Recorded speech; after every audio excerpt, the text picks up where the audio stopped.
Well, well, well. Hello there, and welcome to the fire. Actions do have consequences, and the adventurers in this story definitely gets a lesson in that.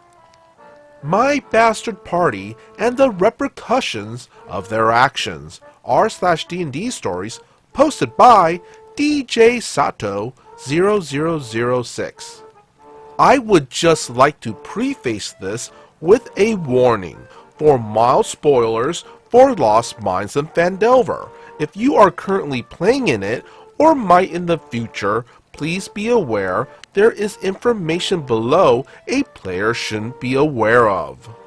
So, my party is definitely not evil, and has been absolute bastards during their entire experience of playing a mixture of Lost Mines of Phandelver and a few choice quests from Dragon of Icespire Peak, with some encounters from Grim Encounters sprinkled in, and the occasional holiday-themed adventure, Dancing Bones attacking on Halloween for example.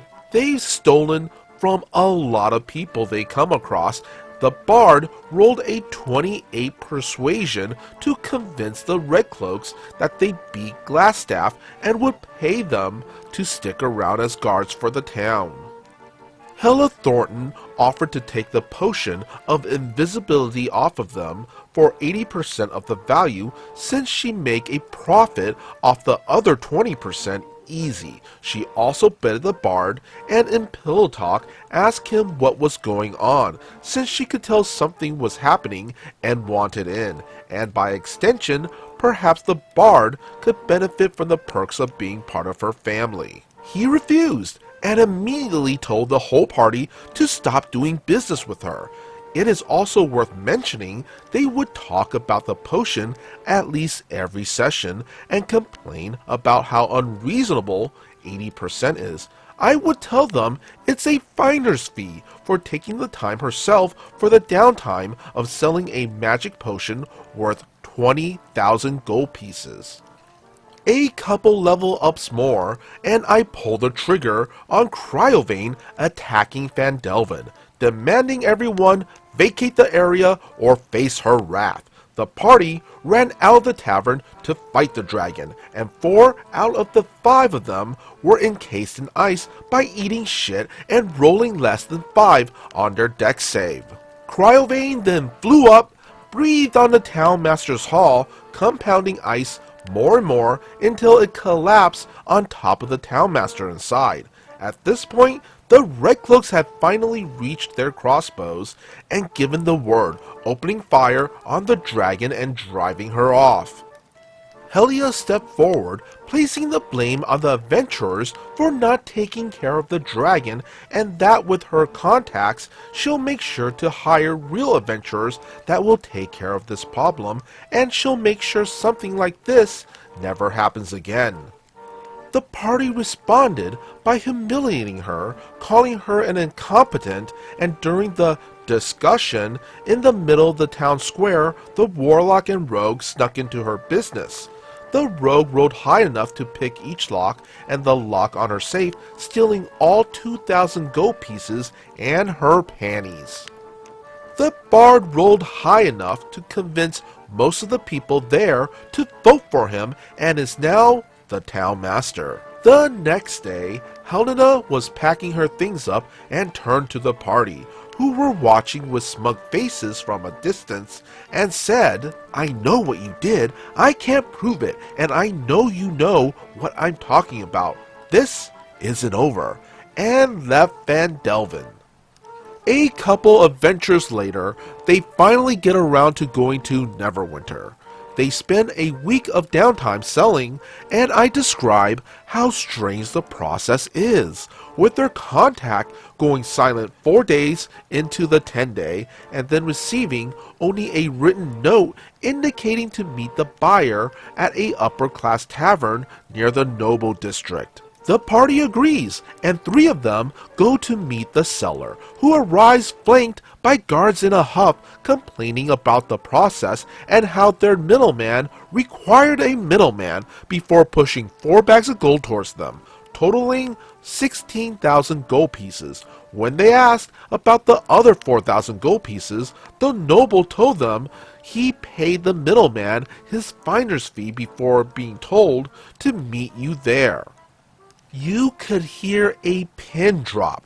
There was a full 10 seconds of silence before one of them piped up and said, "Huh? Okay. Well, thank you for your time." The other party members went to buy their magic items with their cut of the money and were informed that the prices was 300 gold pieces and 500 gold pieces respectively, but were informed by their supply chains that for them it's 600 gold pieces and 1,000 gold pieces. At this point, everyone went silent again, and the Bard's player said, "We have to do something about the Zentarum," and the veteran player at the table said, "It's almost like our actions have consequences, guys." I helpfully chimed in with, "Look, you guys still got your 80%. It was just a small finder's fee for selling the potion," which was met with a "F you, DJ." At this point, the bard tracked down Hollis' shop in Neverwinter, which, in keeping with Neverwinter's remarkably stupid naming conventions, I named Never Pawn and Trade. She was inside, behind a counter, and upon seeing him enter, she snapped her fingers, and two heavily armored guards approached, standing between the bard and Hala. She was happy to see that they received her message and asked if he came to return the other 12,000 gold pieces and her panties. The bard declined, and Hela walked over to a shelf, picking up a decanter of endless water off the shelf, a price tag for 450 gold pieces clearly visible, and demonstrating it by pouring 18 glasses of water while explaining what it does. Then she looks up at the bard and says, "For you, only 900 gold pieces." The bard tells her to go F herself and leaves the shop, and the party left Neverwinter in a huff, back to Phandelver. I just thought I'd share as I'm still smiling when I think back to the session a few days later. Have a nice day!